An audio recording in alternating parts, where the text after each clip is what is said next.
Welcome to Between Sundays. I'm Tyler, and today we've got life lessons to help you never get thrown into a cistern and sold into slavery by your siblings. It's the story of Joseph, but before we talk about our patterns of REM sleep now that their grain bundles have gathered around and bowed low before mine, let's welcome in our favorite dream interpreters, Marin and Barry. Good day, guys. Good day. Good day. And Amy's here. Yay. Hey, Amy, welcome back. Thanks. Amy, are you full of energy and I am exuberance full of energy right now? Yes. Tech Week. We could tell. It's Tech Week. Yeah. Yes. How many days till the show from when we're recording right now? From recording or when it airs? What do you want me to tell? I don't know. From when it airs, so it's 2 days. 2 days. Yeah. Wow. Yeah. 2 days away. Wow. Yeah, It's kind of hard for me to talk about it being 2 days away when it's not actually 2 days away. Yeah, don't 'cause there's freak But her just out. pretend. Because Okay, I'm Don't pretending. stress like, out. really, like, the election's already happened. Right. Oh, So yeah. let's talk about that. That was weird. That was How'd that wild. go? Let's record two versions. That was wild. Yeah. Just in case. I can't believe it. It was totally interesting. What a shock. I have no idea. Yeah.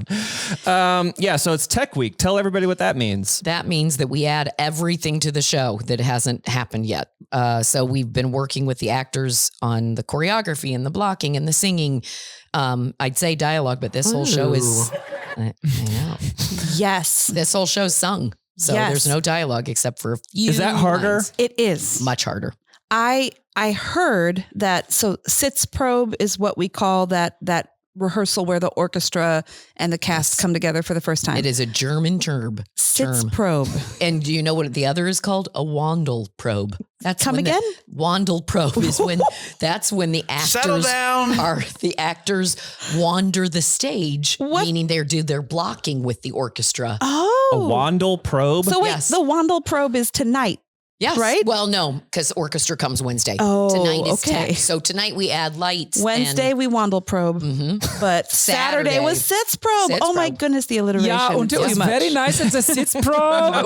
Und sie Wunder. I know. Wunderprobe. Dave was a little anxious about Yes. it because the shows you've done in the past, it's been big number dialogue. Right. And then a big number and then Yep. more dialogue. Yep. But this show is It's all just sung. big number Mhm. all the way through. All the way through. The only thing that was harder for an orchestra than this show is Les Mis. Ah. Wow. Because Les Mis is all sung and Been it's there. 2.5 hours long. Yeah.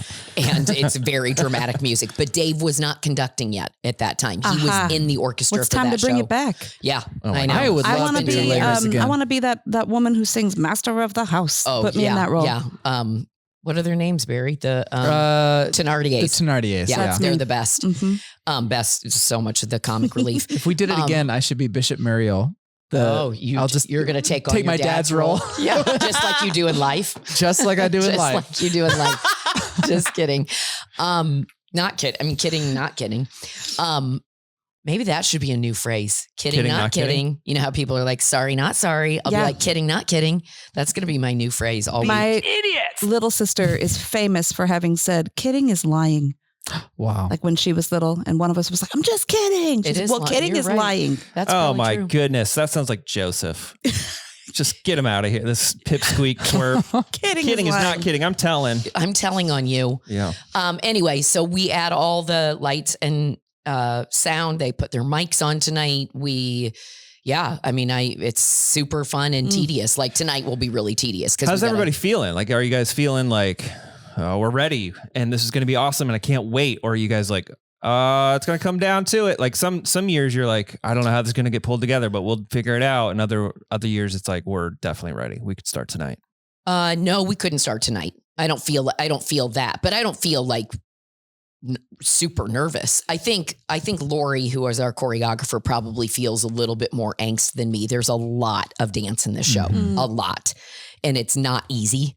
Like the brothers and wives, it's legit tangoing and hoedown dance. I mean, like it's everything, and so there's a lot. There's lifts. There are lifts. There's all sorts of stuff, and several people that have never done a show before. So we expect a lot. We expect them to learn a lot quickly and to figure things out and to ask their friends. And so I'm sure Lori could clean these dances she probably could clean them until for the next 2 months, and she'd still be like, Is that like a technical term?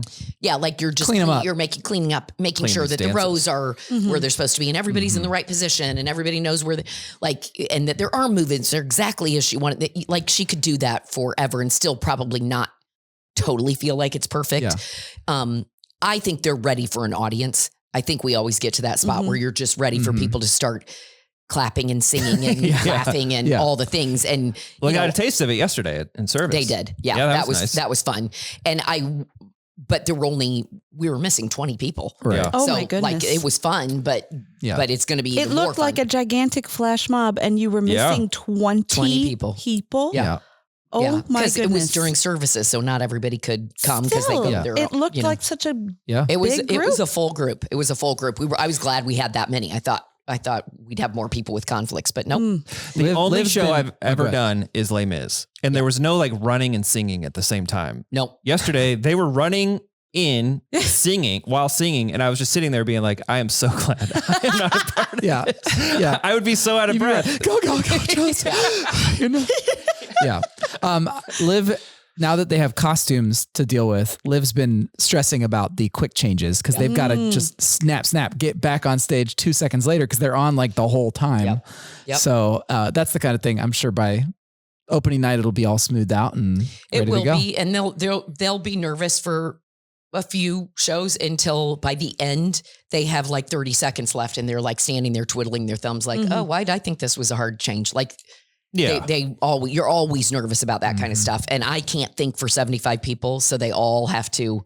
They got to figure it out for themselves. I can give them suggestions. Yeah. Like Yeah. I would put my pants right here and have my shirt ready, and like that's what I would do. But yeah, I think they are also going to be surprised because we've been practicing a lot of the dances with the tracks that we have. So not with the orchestra. Oh, not- yeah.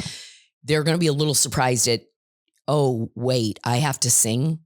Like I'm dancing this much and I have to, because you gotta been fill the relying room, on- yeah. Yes. They've been relying on some of these voices that are on the tracks. Yeah, I guess because, that's what I mean. It's like it probably takes a lot more energy than just like Les Mis. You're just walking around singing. I said you should be exhausted by the end of the show. Yeah. Like, Yeah. if you're Yeah. not, then you're not doing it right. Yeah. Like I used to say that when I did children's theater. A 45-minute children's show was way more tiring than a 2-hour like drama because you are just like on and like bigger than life. And this show is bigger than life. Yeah. I remember at the end of a show choir set when we'd all be at the end holding our jazz hands. Yeah. And we're all And you're like,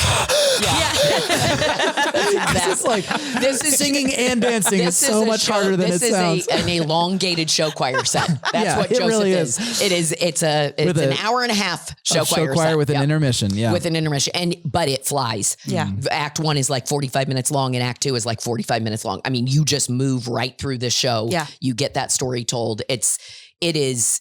You should leave feeling real good afterwards. Yeah. You should be really happy. I don't remember if I mentioned this before, but my neighbor, Bill, elderly neighbor, probably not a friend of the pod, I would assume. He came last year to the show, to Music Man. I just invited him, thought maybe he would enjoy it. He had the time of his life. He had such an incredible time. He was joking about like getting struck by lightning, coming into a church, that kind of thing. And he loved it so much. This year I said, hey, Bill, why don't I buy a couple more tickets? You want to invite anybody to come? And first he insisted on paying. And second, he's bringing 2 of his friends on Sunday. I love that. So these 2 gals that are from That's awesome. that he knows in his community. So they're going to have a blast. And I think we're going to end up having an entire row of retirees, That's so the next fun. time we do a show. That's awesome. That's really fun. I'm really excited for them to just get it up on its feet and do it for people. Okay. How are we doing with tickets? Do we still have tickets Oh available? yeah, we still have I mean, we've got 1,000 seats per show. So I mean, like there's tickets left for sure.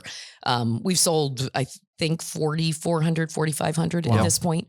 So, but because we're not using, like usually we create a proscenium, which means you've got a backstage area of curtains and stuff. This time it's really open to the audience. Sure. So we have a lot more seats on the sides and stuff that typically we wouldn't have. So it's Why'd we do that? I've known that that's what we're doing, but why? What determines whether we have that or not? Because of the way that I went about this show, that I wanted the audience to feel like they were part of the Sunday school class that's learning this lesson. Curtains makes a division between us and them. So I wanted them to feel like they're right up there with the kids that are learning all of this stuff, that they're just part of that whole little classroom vibe. And by putting curtains up, you kind of block that feel. So, but we have extra seats this time because we didn't have any rows that we had to block off and stuff. So we're probably not going to sell as many as the Crucible, but yeah, I mean, that was a big one. I was watching a video on the internet the other day, and it was like, I don't even remember what it was, but the guy was wearing a Crucible hat. And I was like, that's literally the only other person I've ever. He was wearing a hat that said the Crucible on it, or a hat that someone would have worn in the Crucible. it was a pilgrim. It was a baseball hat that said the Crucible. Did it have a buckle? I might be getting my time periods mixed up here. No, I think it was pretty close to that. What was the guy's name? John, the one that was the. I have no idea. I do not remember. It's a literary classic. Yeah. You should know this. That's hysterical. Was he a theater person? I don't know. He didn't give any context for. Oh, he had to have been a theater. There's no one that's wearing a Crucible baseball cap. He was. Doesn't have a degree in theater. There's just no way. You're deep in it. Yeah, for sure. For sure. So, all right. So it's Tech Week. Tickets still available. gracechurch.us/theater. Mm-hmm. We got some fun articles and stuff. Yeah, we got some press now. Look in the current. Yeah. Yep. Great. Yeah, it's good. Good stuff. What else is going on, guys? Oh, Marin and Barry had a very big weekend. Yeah, we just got back. Slaying dragons. Yeah, that's right. We got back from the high school, the Merge fall retreat. Almost said winter, fall retreat. And I thought it went great. Yeah. It was a really good retreat. A good number of kids came. We talked about dragons. We talked about we talked about the chaos dragon in scripture as kind of a literary theme that's describing the enemy of God and kind of what is he trying to do in our world, and what's the truth about the evil one, and what's our role in response. Yeah. And not just like Leviathan. We talked about the appearance, or you talked about the appearance of the chaos dragon through the arc of scripture from beginning to end. Psalms, really, as this, Revelation. This motif of chaos breaking into the world, but God having sovereignty over that chaos. Yeah. I think that as I listened, because I've talked to our student ministries staff, and they thought it was really successful and great. I think the theme idea for a retreat like that is really key. Yeah. Like you had, like, we always have a theme, like we're going to talk about God's faithfulness, but having a theme that's like a cultural theme that kind of goes along with it. It fit. There was medieval things everywhere. You could do all sorts of stuff with that. Oh yeah, I brought a sword. Fun. Yeah. So I think that's like a really good hook for a retreat like that. Yeah, you brought a sword. I remember when I feel like we were in high school when you say we, who are you referring to? Barry. Okay, because I was like, I probably had a child when you guys were in high school. So yeah, Marin too. You did. I babysat. So close. Oh no, I didn't. I'm not that much. Why am I doing that? I'm not that much older. I didn't say you were. I said Go we. ahead. When you were in high school. So we were in high school, and I feel like one of the themes was like prison or something, because we all had like orange jumpsuit, like shirts as the retreat shirt that was here at Grace. You don't remember like the tie, like the biblical tie to the orange jumpsuit? No, but I remember the shirt we all got was like traffic cone orange, and it just said winter retreat. So yeah, themes are great. Yeah, I don't think that was it. That was a swing and a miss. Yeah. I don't think that one worked very It was well. fun. Like the student ministry staff, Danny and Randy, had the whole place decorated to look like a castle. Yeah. That was just so fun. And on the night of the first session, all the small group leaders, including myself, I'm not a small group leader. I was there just as a worship leader, but we wore medieval costumes as we welcomed the students into the kingdom, or there were so many different ways to make it fun. Yeah. I just think that's a good thing to keep in mind. Did the students know what the theme was before they got there? Like, did any of them dress up or participate in the theme at all? Eventually. Yeah. Some of them brought some like random like toy daggers and things like that to play with. There were a couple of crowns, floating around that kids would wear. Yeah. They had t-shirts too. Yep. were made specifically. I for keep the saying retreat. they're the coolest retreat T-shirt that I've seen thus far. Yeah, They're really cool. Yeah. They say Chaos Dragon on them. They And, do. and knowing what the theme represents, I'm not so sure how great I feel about it being like, are we promoting the Chaos Is Dragon? that good or? It's definitely memorable. Yeah, it is. sure Yeah. is. Yeah. Anyway, it was All great. right, And Marion and Jaden led worship together, which was such a great experience for me to watch the two cool. of them. Like Jaden actually, the way you kind of did it is he was kind of the leader. Oh, you were supporting just him. was the leader. And he did an amazing job. And did I show you I got a great video of him just like leading the students. Like it's awesome. So Yeah, and then you zoomed in on her crown. that's a different video. Then I zoomed in and Marin is wearing like a medieval like King's crown. Yeah. I'm seated at the piano wearing a queen's crown. No, he asked me to join him on that retreat. Oh, really? So Jaden is a volunteer within our student ministries. He helps to lead a small group and he leads worship all the time. And so when he and Danny and the leadership team were kind of putting this whole retreat together, he came to me at some point and said, "Hey, are you busy? would you want to come help me lead worship?" So he really did spearhead as everything as far as worship was concerned. And I was just there to back him up on keys. That's awesome. Do you ever all right, Amy, how would you feel if your child, adult child, was leading worship out of church and asked you to come help them lead worship together? I would. Isn't think, that like the dream? It is. Yeah. Yes. It is. Does it ever go like Here's what happens. beyond you you? turn into a puddle of mush inside, internally, and then like you're just putty in his hands. Like, yes, son, I will do So you whatever think you about say. it every time. Oh, I do not take it for granted. Yeah, okay. Absolutely. It Oh, is such an honor. It would depend on what kid. There's a couple of kids that I would think that they were doing it because they're like, if I ask mom, she'll probably She'll do it. all the work. Yeah, right. And then Which there's ones? others that are like, I love my mom. And I want her to be with me. Yeah. I'm not going to tell which ones. I'll let the friends of the pod figure that out. Speaking of Jaden, I have a note here. National Forest. That's right. Talk. That's my update. My Yeah. national forest. What do you got here? Well, it's what is it called? He homegrown national park. It's like an actual movement. Yeah, do you yeah, know yeah. about this thing? Yeah. We're like, yeah, we've talked about it. okay, we've mentioned it a couple of times on the pod, where basically it's this like initiative or this movement to get more homeowners to plant more native plants on their property to help the environment, attract native insects of all kinds, which he's doing a great job of that. My house is like overrun with this certain kind of like box bug beetle looking thing. Oh. Insects don't have blood in them. Well, thank goodness for that, because I have so many of them. And I think it's last year around this time, we talked about his refusal to rake the leaves. Yeah. Right. It was like better for the environment. Yeah, you gotta and let- that was let that those was our bugs- tip of last year. Oh, man. Apparently it worked so well Yeah. that now there are so many bugs that I've never seen before. Right. They're all out there because trying to they're lay eggs on the leaves. living their best lives. And if you sweep up the leaves. in the leaves. That's right. So we're trying to come to this meeting of the minds of like, Yeah. okay, the corner of my property looks to me like my grandparents lived in the hood on the south side of Chicago, and there were a lot of abandoned homes. Yeah, abandoned lots. And I don't know if you've seen like what an abandoned lot looks like when Yeah. it's overgrown, but that is now what the corner of my property looks like. It Yeah. looks like our family has fallen on hard times, and there is You're like, no, we chose to look like this. desolation. So I was trying. Desolation National Park, Marin's house. That is how I see it. Okay. Yeah. That's how I see it. How does the HOA see it? We don't have an HOA, Oh, and that's part of you're the so problem. lucky. There's You're so much actually so freedom. lucky. And so Yeah. as I'm trying to like talk to my young conservationalist about this unsightly thing in our yard, he's like, "But Mom, the dark-eyed dankos.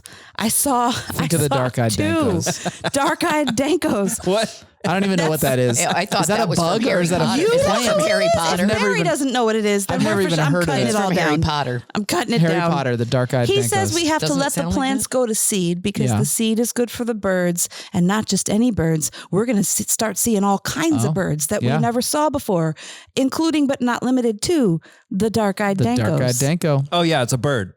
Did you just look it up? Yeah. So he Wait, showed me the bird, is and it Junco? It's cute. Dark-eyed Junco? Is it like little teacup-sized bird that's kind of gray and fuzzy. Yeah. Yeah. There it is. Dark-eyed junco. So you should have said that because I know all about the dark-eyed So junco. by raking up the leaves, these birds will not come. Yeah, I guess. Or like by cutting back dead growth, like then the seed does not attract the jankos.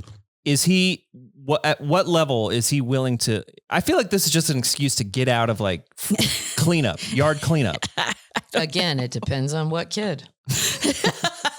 Like if my wife was like, hey, we got to clean out the gutters and the leaves on the ground. And I was like, what about the dark-eyed dankos? She'd be like, no, go out there and do it. You should try it. See if that works. I don't feel like that would work. No, I think his intentions are pure, but we have to meet in the middle. There's got to be a way to satisfy the junkos, the jankos, but also have some curb Can't appeal. you just have like a part of the yard? But it is just a part of the yard. It's just a very prominent part of the yard. Part of the yard. It's the first thing you see when you turn the corner. Put it out back by the shed. Yeah, that's where we should have put it, out back by the shed. I'll never forget. I didn't know what a dark-eyed junco was, but I'll never forget coming to Desi's graduation party. Yeah. And I was like, I'm gonna ask Jaden to show me around his Homegrown national park. And so he's showing me the things that are like sticking up out of the ground. Yeah. That look like a stick fell from a tree and just like stuck in the ground. Yeah. That's kind of what it looks like. And a couple of them were underneath the tree, underneath a big tree. And I was like, why did you put it here? Because don't these plants need like sunlight and water? And it like got him all fired up because if it's under a tree, all the bugs will pupate on them. What? Or something. And that's why he planted exactly them under it. the tree. Well, he's got it all he's figured out. listening to this and he's appalled. Yeah, he's like, well, I'm just at going to everything we're saying. I don't want anyone pupating. So whatever that is, I agree with Jaden wholeheartedly that we don't want.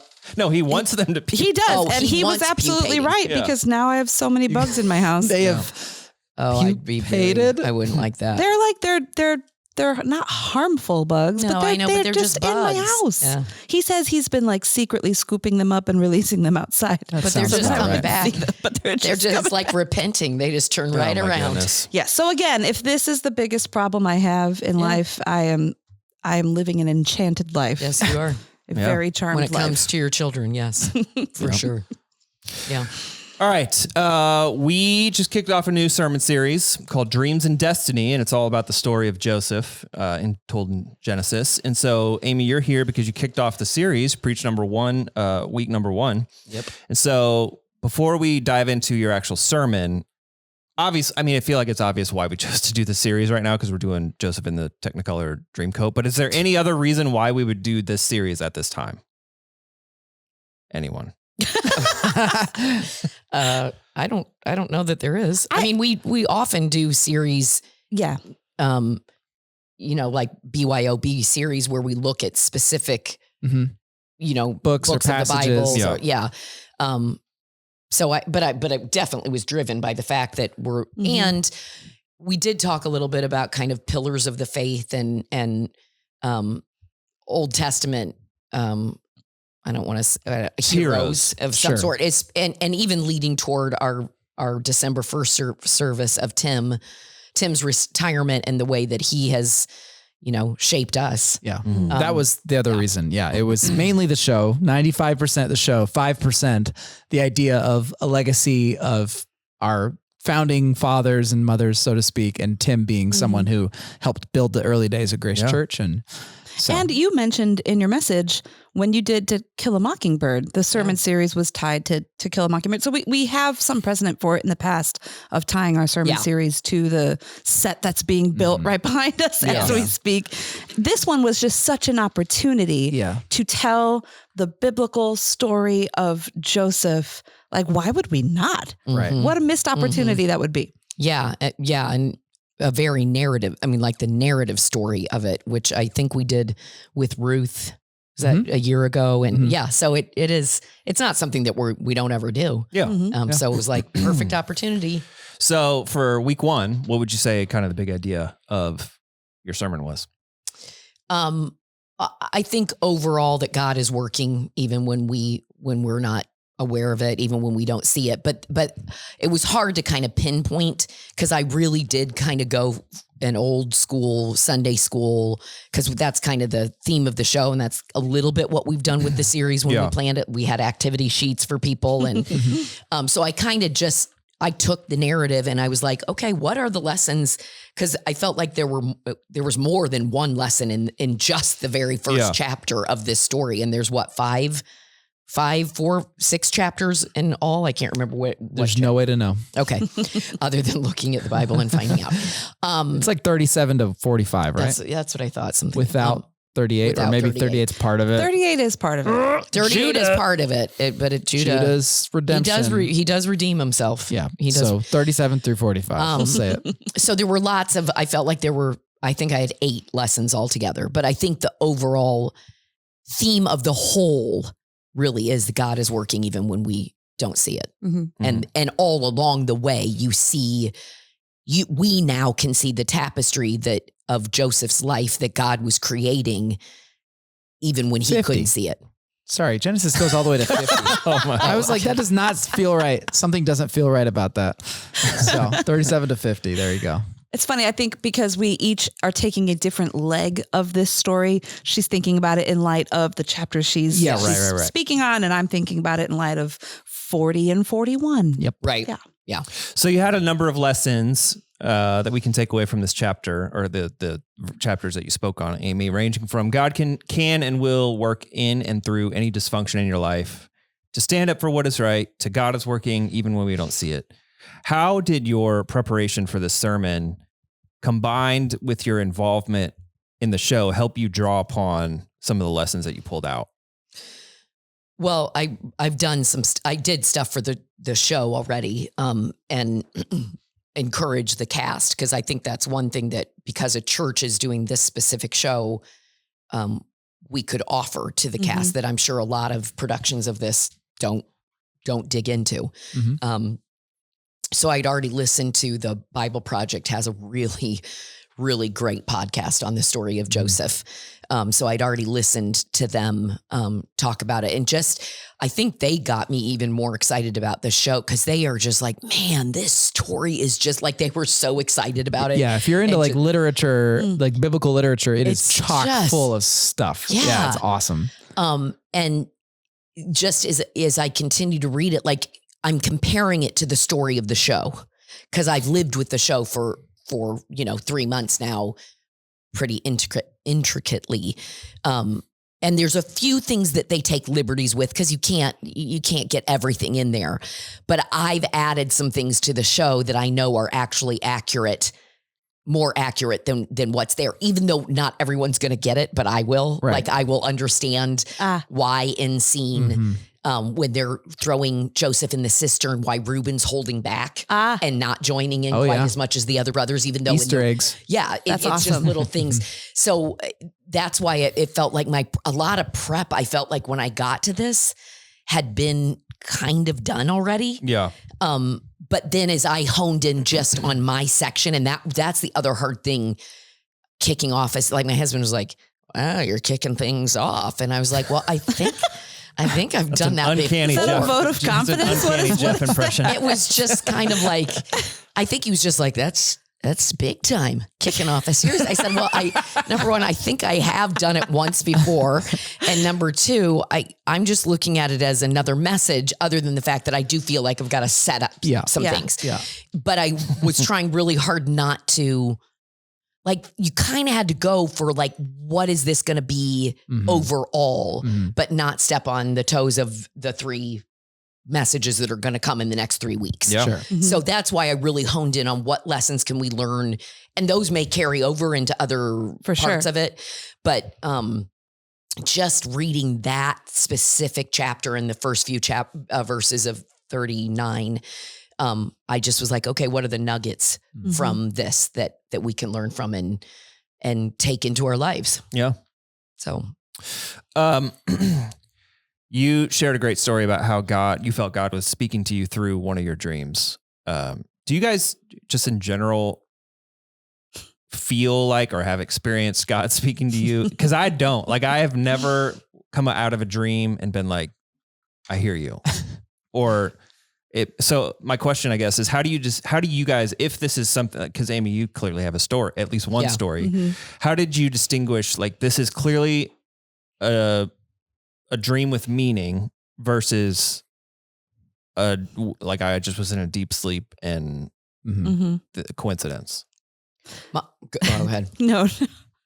Most of my dreams are like out of this world crazy. So I would You're like not riding T-Rexes with lasers on their heads. Yeah. Yeah. Or they're terrifying. I have a lot of terrifying nightmares. So I wouldn't necessarily say, wow, that was from the Lord. But your story very specifically had almost immediate confirmation. That's what I would say is, number one, he answered a question for me. It wasn't like, just a dream out of the blue. I was like, Lord, I have no idea what show we're supposed to be. I have no ideas. Like, I have nothing. And usually I have something or some inkling. And I was like, I'm up against it. I have a meeting tomorrow and people are going to be looking to me. And then when I walked in and Allison said something about that, I was like, oh, okay, well then thank you. I thought maybe that's what you meant. And then I got instant confirmation. Yeah. For those who might not have heard the message, you had a dream about To Kill a Mockingbird. Yeah. And then you walked into the meeting and Allison said, you know what I've been thinking about? To Kill a Mockingbird. I know. Yeah. That's wild. Yeah. I was like, and that's the show we're supposed to do. And then we did create a sermon series about it. Like, it was, it was a really special show. It was a really special show. Like, not that they're not all special. They really are. But there were some things, like some really healing moments in that show for the whole cast that was really beautiful. I like the part of the story that you had. Young 17-year-old Joseph has these dreams and they make him seem pretty arrogant. Yeah. And at one point, he's got the dream about the sheaths of wheat and his wheat is standing tall and his brother's sheaths of wheat are bowing down to his. And then the other one is, what is it? Sun and moon and stars. The moon and stars. That's the one he tells his dad.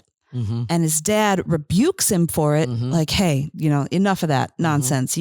Probably because he sounds so prideful and arrogant. Probably because the father, Jacob, in his wisdom, understood this is stirring up dissension among your brothers. And dude, they hate when you talk like this. Stop talking. But right after that, it says that Jacob pondered these things in his heart. So even though he rebuked his son, he still thought about it. Yeah. He still held on to it.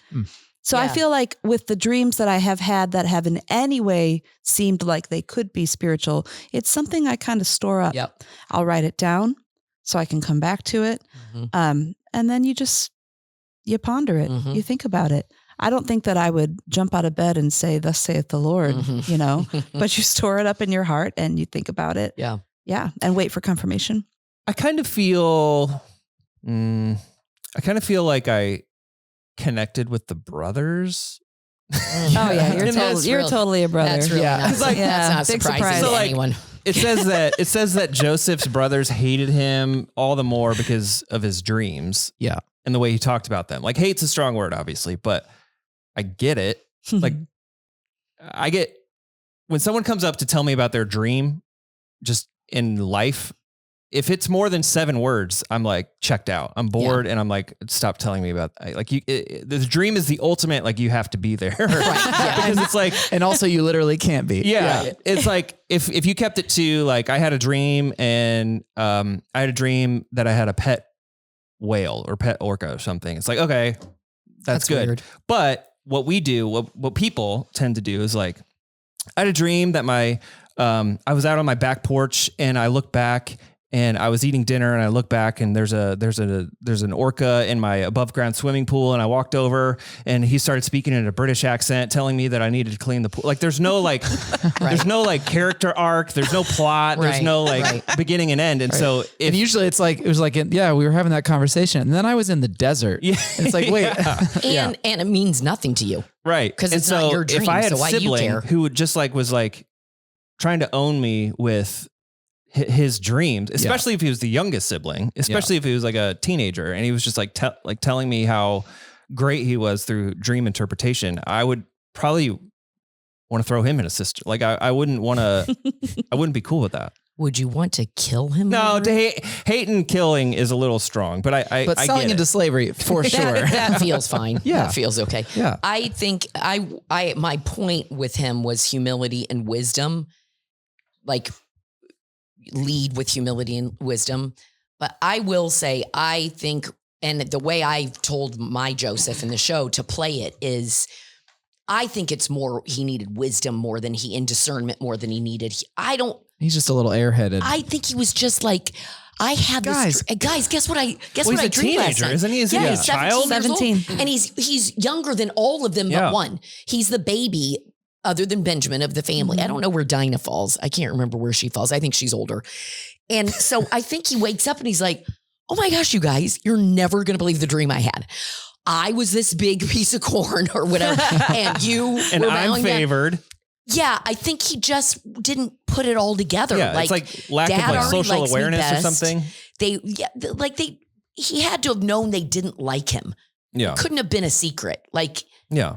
So, but I just think he was like a 17. That's why I said the Yeah. frontal lobe. yeah, the right. poor Wasn't kid fully just- developed. He just was kind of dumb. Yeah, but it also taps into this literary theme that's all throughout Genesis of like birth order being and favor Right. or blessing being like a major thing where you've got the second born is the one that gets the Yeah. father's Right, blessing right. or and Yeah. he's the what? I don't know how many born, but 11th, he's like 12th? getting this Yeah. special 11th. coat and it's this reversal of what we expect, which actually kind of sets us up like many, many hundreds of years later for the first shall be last and the last shall be first. It was But yeah, It was it's- always hard for me to remember like what this story was about. But if somebody was like, "Hey, tell me the story of Jacob," or "Tell me the story of Joseph," or Isaac, or Abraham, I'd always be like, "I got to remember like which one that was," Yeah. because Right. it kind of feels like the same thing kind of happens Yeah. in all of the Deceit, stories. It's like, deceit, Yeah. dysfunction, Right. yeah, lies. there's like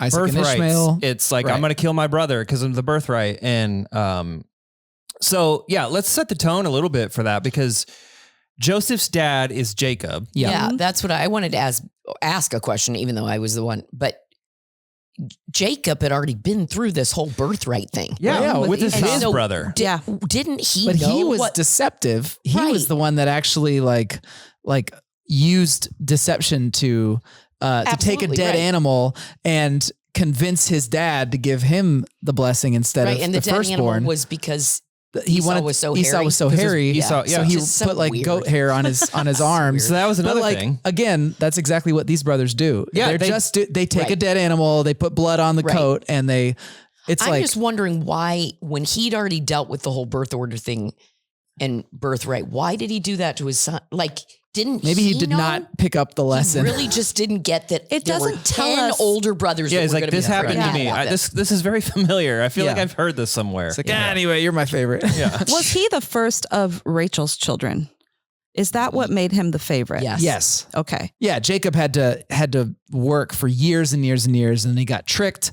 He got Right. married to Leah instead. Mhm. He had two other handmaids. What would they be Yes. called? Yeah. Anyway, Concubines. concubines that he had kids with. But then he finally got to marry Rachel, and so this Yeah. is the Who he had firstborn of the always woman he actually loved. loved. Yeah, Yeah. I was reading today that there's a scripture that describes Rachel as being beautiful to look at, Yeah. attractive. There's also a scripture that describes Joseph to be Beautiful. attractive, Uh-huh. beautiful. Yep. So I wonder if he favored Leah, if he looked like his I mother. wonder. I'm You sorry, mean Rachel. Rachel. Yeah. If he favored Rachel, if he looked like his mother, sure. Then if that's that would- part of what made him his father's favorite. Right. And I do think he was quite a bit older, right? When Joseph and Benjamin were born. And I do think the older you are when you have kids, I think there's my parents would say that about me. sentimentality. There's a sentimentality about The baby of the family. baby Yeah. of the family, Yeah. and we're more established. We've got more time. We've got,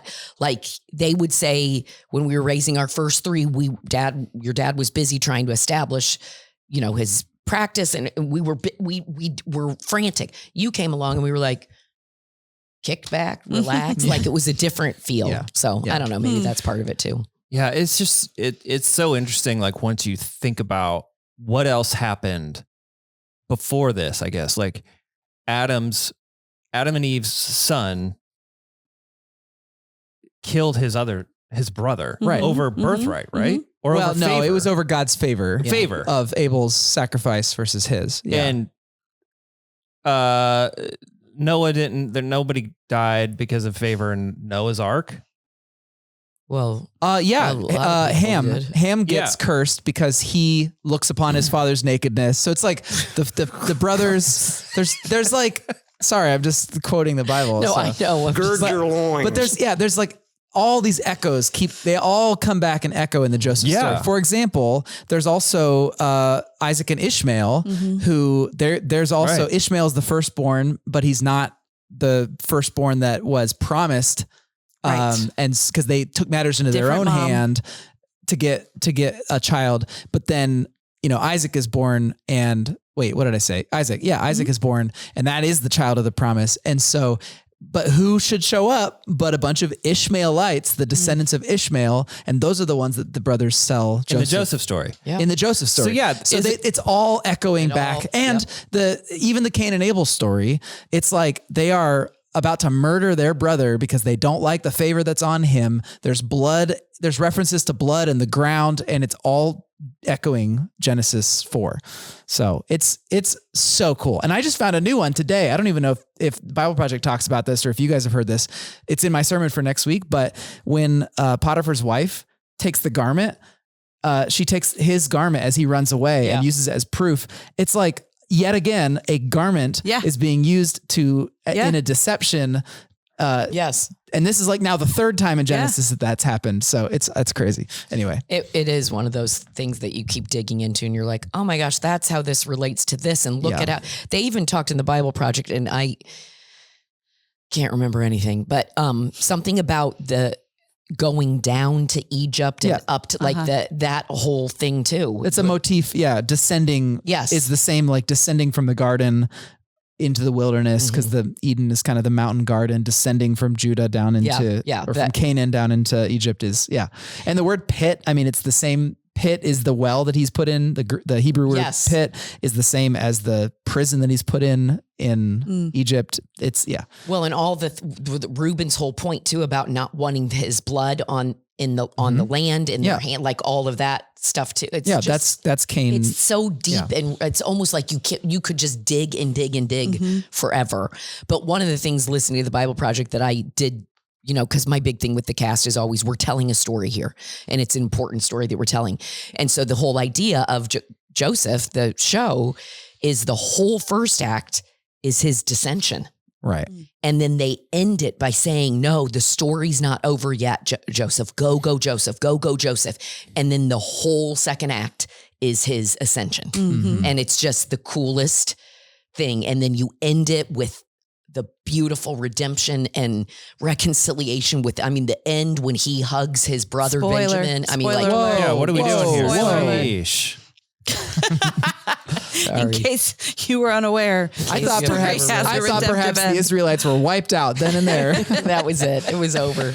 All right, so let's back up for a second. So Joseph is this arrogant kid, and his brothers want to murder him, and instead they throw him into this pit and sell him to basically like his great uncle's. To his second cousins. Second cousins. He sells him to his on second their cousins. way to Egypt, who then sell him into slavery in Egypt. And Reuben, he's the oldest. Says, let's not do this. Let's not kill him. Let's just throw him in a pit. Right. Like, was he doing that with like good in his heart, or was he like, was there something I think deeper there? He knew what it would mean for them to have Joseph's blood on their hands. Like he did not want that. He didn't want a curse or something. That goes back to Cain and Abel, because after Cain kills Abel, God says his blood was crying out to me from the ground. So that's a motif in Genesis. He didn't want that guilt, and he didn't want to tell his father. He didn't want to. I think the idea was that he would go back and rescue him later. Yeah, this cistern was supposed to be a temporary. And the brothers thought he'd just die in there because he had no water. There was nothing in there. And then Reuben's plan was, so he thought, instead of just standing up and saying, guys, we cannot do this. We cannot kill our brother. We need to take him back to our dad. Like, we're not doing this. He tried to maneuver and manipulate and appease them. Yeah. Stay cool with the bros, but also save Joseph. And it didn't work. Backfired. They ended up selling him. I still wonder what his plan was, though, to stay cool with the brothers once he saved Joseph. You'd probably Like, was tell he him, gonna- don't ever come home. I was going to Just- say he must have had a plan to just say, I'll let dad know you're safe, but you need to run and never sell that jacket. Oh wait, no, we need it. So then to like cover up the fact that he's now being sold into slavery, his brothers bring, we talked about this just briefly, but his brothers bring a blood-soaked coat. Yeah, his special coat that his To dad his gave dad. him. Yeah. Mm-hmm. But as you were talking about this, I was like, shouldn't his dad have seen like right through this? Because we said it, like he did a version of this. He put animal blood and hair on him or fur and tried to trick his dad into believing something that wasn't true. So shouldn't he have been like, hey man, what something's goes around, up with this? What goes Like, around I've comes seen around. this before. Yeah. Because he tried to trick his dad by pretending to be his hairy brother. Yeah. For whatever reason, he did not see right through it. He bought it hook, line, and Come on, sinker, man. and he grieved for a very long time. That's what I am the most scared of about being a parent. Is Receiving like bloody garments. Deception. no, like I pulled a few tricks in my day, and so I feel like I'm pretty well prepared for the tricks that will get played on me. But if who's gonna play the tricks? my kids, No, I mean No, which it's- child? It's Lane. it'll be Lane. Yeah, it's gonna be lame. It might be Milo. I'd say Milo. Yeah, My money's on Milo. Milo's pretty sneaky, but I feel like I've been prepared for the moment where they try to pull something over on me. Yeah. But this looks very obvious of like, you should see right through this. The animal skin with the blood on it. Like you've literally done this before. You tried to trick your dad. They're trying to trick you. And it makes me feel like I'm not going to be prepared for what You absolutely won't be prepared. No. You will not. And maybe he You did. will not. Each generation just gets maybe craftier and craftier. The sins of the father. What if he did see through it? How would that have changed the story for him? He still probably believed that Joseph was dead, whether at the hands of his brothers or the hands of a wild beast or whatever. He had been estranged from his own dad for years and didn't get to see him again until he was almost dead. Was he going to disown his other 11 sons and say, go away from me, I don't want to see you ever again? Or was he just going to deal with the fact that he's dead anyway? I'm going to grieve that and mourn that. And I hope it wasn't my boys that did it, but if it was, what am I going to do? I don't know. I don't know what he would have done with it if he did know it. Mm-hmm. Yeah. We'll never I don't know. know. It's deep deception. I hope that I never have to face that. So with yeah, my the children. whole story to this point, like you said, it's you used the word dissension, Mhm. right? Descending, yeah. Yeah, Descending. the descent. So yeah, this is like totally him getting taken advantage of and thrust into essentially exile from his Mhm. family, from his home, whatever. And in verse 39, we read that God was with him through it. And that's the first time we ever hear or read the word God. Right. Or the Lord. So that takes me to like, this story is interesting for a lot of, I mean, you brought out a lot of lessons, but it's interesting for what it doesn't do as well. Like we never hear about how Joseph feels about any of this. Like it's about him, but we never hear like what he thinks about any of this. We never know why Joseph chose to remain faithful in the middle of his descent. Was it like, we don't know if he was ever frustrated. We don't know if he was ever scared. We don't know. Did he ever get doubtful? Like he has these dreams of what God's plan is for him. Like, did he ever doubt that? I guess that's not important, but the story never tells us how he feels or what he thinks about any of this. And so he just keeps moving forward. And another thing the story doesn't do, the story doesn't like promise a happy ending. Like if you stop the story where we stopped preaching, we're like, like God never tells Joseph, don't worry. Or like, I'm with you. God never says like, I'm with you. Right. We are told that God was with Joseph, but he doesn't say that to him directly. Yeah. So there's no assurance that things are going to be okay. And it never gives easy answers about why Joseph suffers so much. And so I'm excited to go through the month because it's like, I know how the story ends and all that stuff, but like the things that the story doesn't do are just as interesting to me as the things that the story does do. Yeah. Yeah. I feel like you can gauge how he felt based on what was happening. I don't know that how he felt mattered as much as the fact that he continued to be obedient, no matter what he felt like, no matter what he was going through.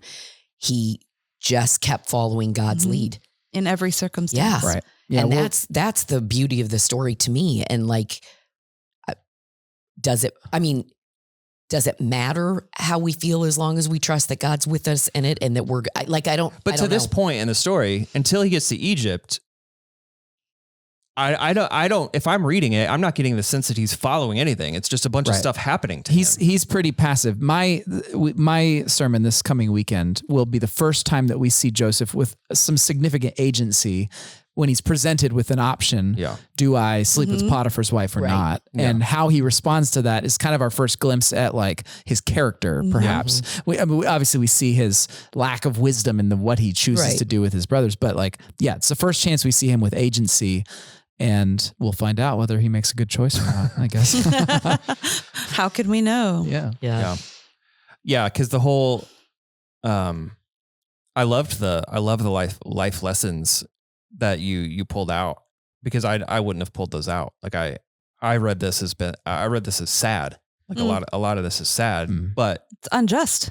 Yeah. Yeah. It's like, man, this guy can't catch a break. Right. And so for me reading it or listening to you and Curtis read it this past weekend, I was like, does anybody care what he never like, you never hear from him at all from this part of the story, at least. Right. Well, and it's important to pay attention to how the story ends, because it completely gives new light to this sad part of the story of these brothers making this terrible decision. Joseph ends it with saying to them, what you intended for harm, God intended for good. And so in a way, Joseph tells the brothers at the end of the story, guys, like, even what you did to me, God had a purpose for that, which that's a whole new like level of pondering about like the idea of free will and God's desires. And is he using their bad decisions for good, or did he like lead them to that bad decision? It's wild. But yeah, at the end of the day,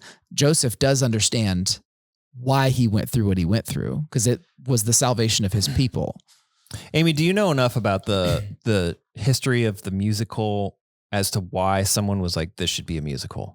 I only know that Andrew Lloyd Webber's father was a minister.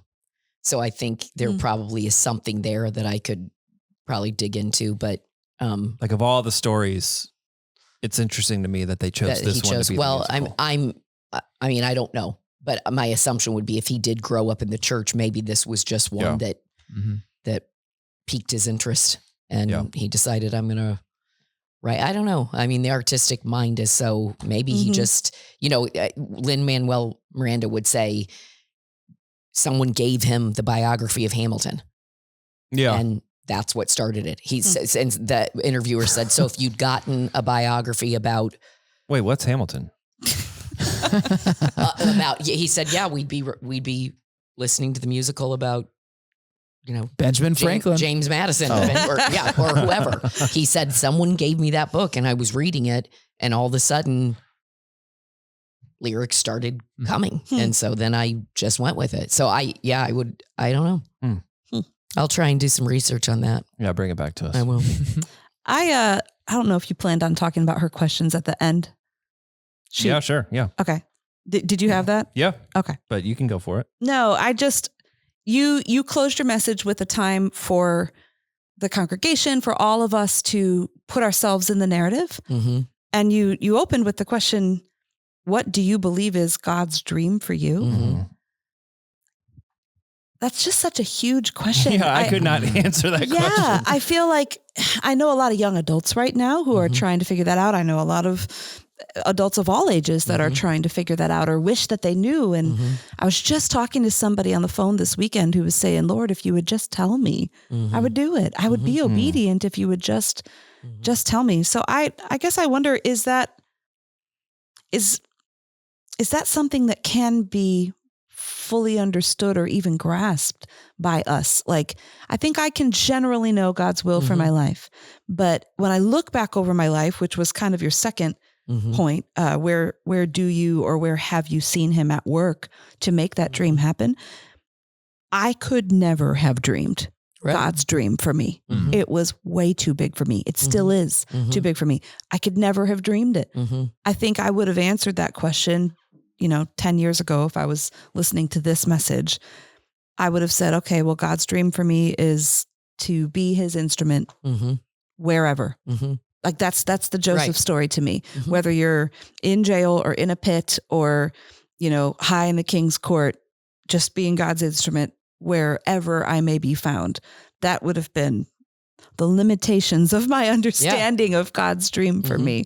But his dream has been, or his will, or whatever you want to call it, has been so much greater than I ever could have imagined or dreamed. Yeah. I think I very specifically know, I feel like I know exactly what he created me to do and why I'm here to do it. And I think it's still changing, like the way that it's happening changes from time to time. And maybe it will change again, like we'll take a right turn here instead of a left or whatever.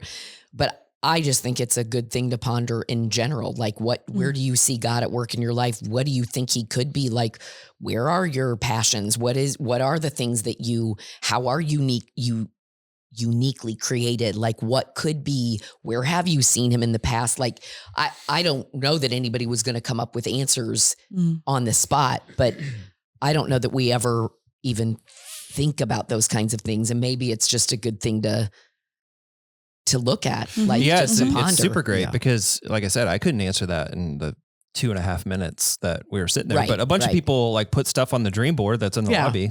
And some of it was really general and some was specific and that's cool. And I do think sometimes you don't know the specific for a really long time. Yeah.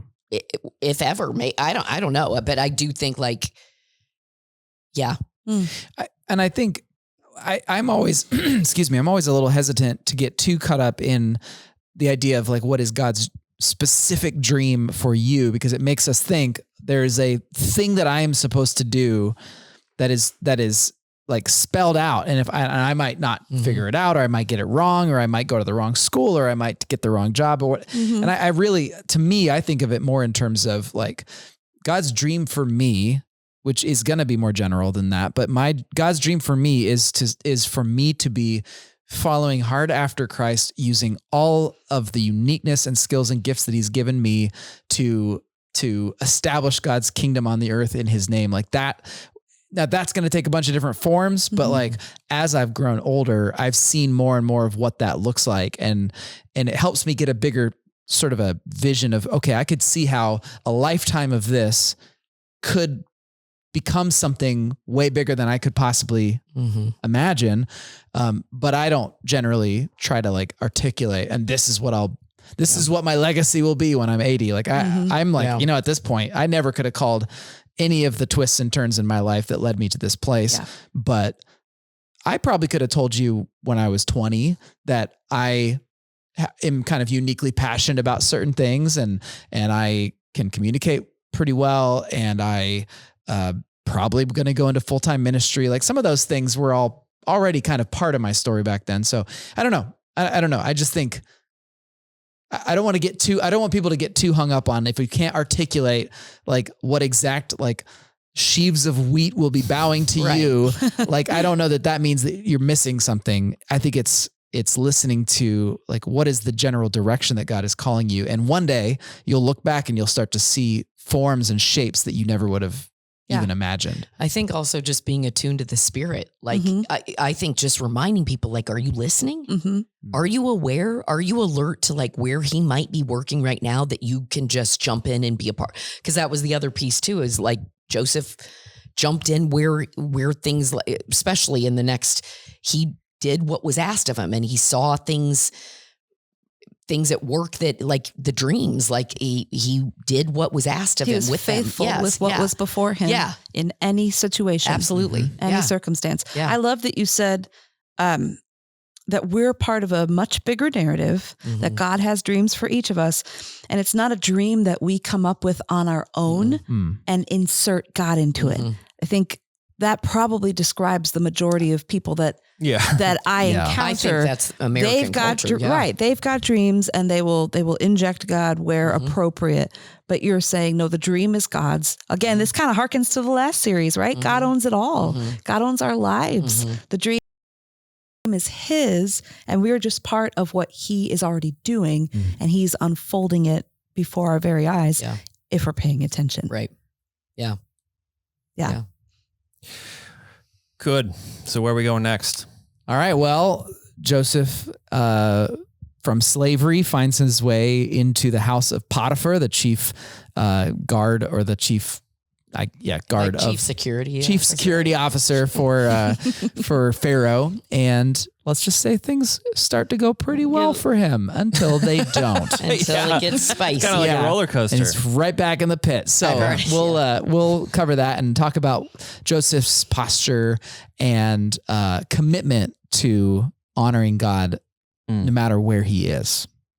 So that's next week. I've already got school day show people asking, what's happening with the Potiphar? How spicy is Potiphar's wife? Is it appropriate? It is.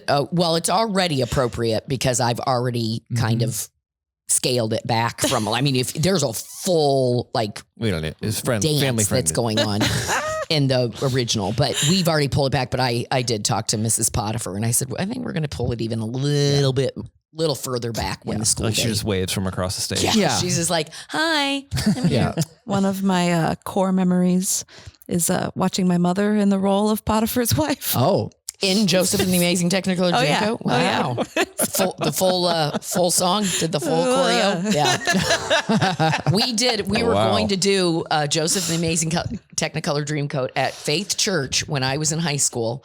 Dave Rod, Barry's dad, was going to direct it.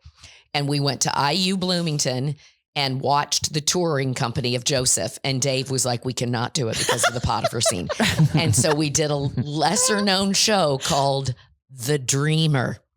And it was about Joseph's life. And I did play Potiphar's wife in that show, but I didn't have to do a spicy dance. Nope. Just grab the coat. Yep, I felt embarrassed. Yeah. I was pretty bummed out. I really wanted to do Joseph, but Dave put the big kibosh on that. So here's your chance, Amy. Here's my chance. If Arlie goes down, stepping in as Potiphar's wife. Just wait. Before we do any more descending, let's because this is a family friendly show. Oh yeah. Okay. I gotcha. All I said was spicy. And that's what you want to do. Okay. All right. So Barry, you're preaching this weekend. Yeah. So we'll be back in the saddle next week. Yeah, we will. All right. Marin, will you please send us out? I will. Do justly, love mercy, and walk humbly with your God. And we'll see you on the other side of Sunday.